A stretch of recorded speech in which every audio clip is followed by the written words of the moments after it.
مریم اور کچھ نہیں سوائے اس کے کہ وہ ایک رسول تھے۔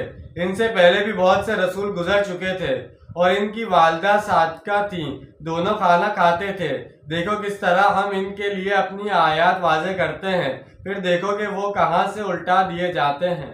یہ بالکل وہی الفاظ ہیں جو سورہ ال عمران میں محمد رسول اللہ صلی اللہ علیہ وسلم کے بارے میں آئے ہیں۔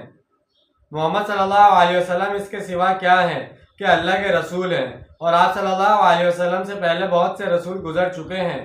تو اسی طرح فرمایا کہ حضرت عیسیٰ علیہ السلام کی حیثیت اللہ کے ایک رسول کی ہے، جس طرح ان سے پہلے بہت سے رسول گزر چکے ہیں۔ قبل ازیں ہم سورہ نساء میں پڑھ چکے ہیں کہ نبیوں کے بعد سب سے اونچا درجہ صادقین کا ہے۔ خواتین کو اگرچہ نبوت تو نہیں ملی ہے، لیکن انبیاء کے بعد کا جو دوسرا درجہ ہے، اس میں بہت چوٹی کی حیثیتیں انہیں ملی ہیں۔ ہماری امت کی صدیقہ الکبریٰ یعنی سب سے بڑی صادقہ حضرت